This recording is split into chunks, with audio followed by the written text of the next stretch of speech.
नमस्कार दोस्तों। हाको रथ हम पान हैं, यह नारा इंद्रजीत प्रसाद गुप्ता, लोग इन्हें प्यार से आईपी गुप्ता बोलते हैं। इनका परिचय कुछ इस प्रकार है कि 2025 के इलेक्शन में महागठबंधन के साथी रहे। ये पूरे बिहार में 3 सीट पर चुनाव लड़े थे, जिनमें एक सीट सहरसा निकाल पाए।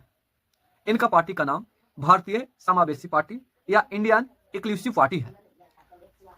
आईपी गुप्ता जी 2020 के इलेक्शन में जीताराम मांझी के खिलाफ चुनाव लड़े थे, लेकिन हार गए। फिर कांग्रेस में शामिल हुए। अंततः 2023 में अपनी पार्टी बनाए। इनकी लोकप्रियता को देखते हुए महागठबंधन ने 2025 के इलेक्शन में अपना साथी बनाए। इस पार्टी का गठन अखिल भारतीय पान महासभा की सहायता से हुआ। पान महासभा बिहार में ताती तत्व या पान समाज की बात करता है।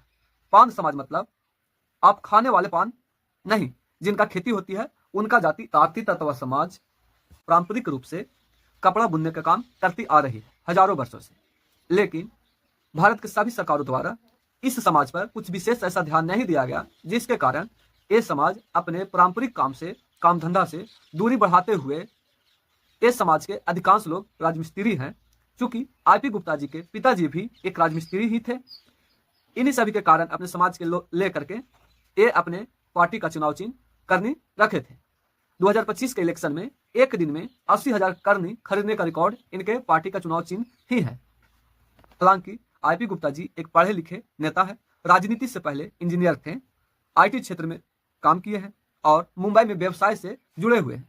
इलेक्शन 2025 के इलेक्शन कमीशन को अपने प्रॉपर्टी का कुछ इस प्रकार बताए हैं। इनका प्रॉपर्टी 35 करोड़ के अराउंड कुछ संपत्तियां है। आईपी गुप्ता जी को राजनीतिक में आना कुछ यह है कि बिहार में अभी तक ताती तत्व समाज यानी पान समाज का कोई एमपी एमएलए नहीं रहा है।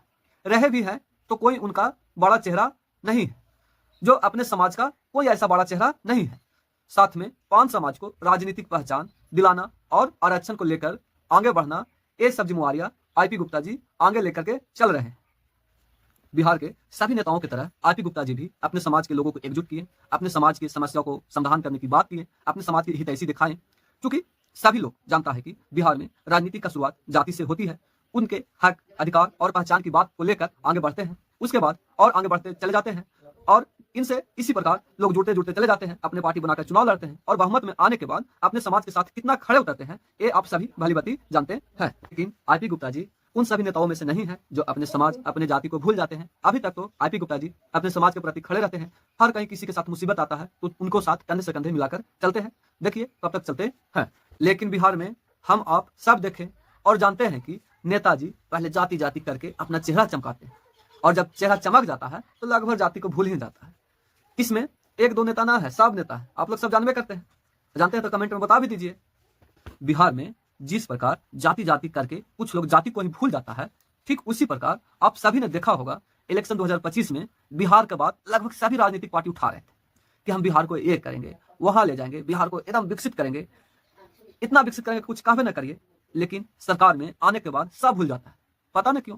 हमें तो हंसी आता है कि भला जो party Bihar first, Bihari first का नारा लेकर पूरा बिहार चुनाव में अपना मुद्दा बनाया, वो आज मुंह छिपाकर बैठे हुए हैं। बिहार के जब माँ बहनों का रेट लगाया गया, जो बीजेपी के उत्तराखंड रेखा आर्या के प्रति गिरधारी लाल साहू द्वारा बिहार के माँ बहनों को रेट लगाया गया, तो जो बिहार फर्स्ट, बिहारी फर्स्ट का नारा लेकर चलते थे, उनका पार्टी का अध्यक्ष, प्रवक्ता, यहाँ तक कार्यकर्ता भी एक पोस्ट, ट्वीट कुछ नहीं किया।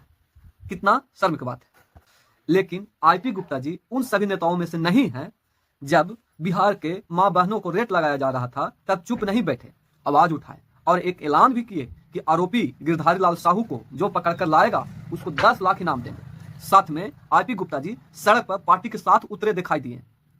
बिहार को ऐसे ही नेता की जरूरत है, ना कि बिहार फर्स्ट, बिहारी फर्स्ट और विजय बिहार, जय जय बिहार जैसे नाराओं से पूरा बिहार के जनता को भ्रमित किया। आवाज सभी लोग चुप होकर के बैठे हुए हैं। Thank you IP Gupta ji, आप ऐसे ही लगे रहिए। एक दिन जरूर आएगा कि आपकी पार्टी बड़ी होकर बिहार चलाएगी।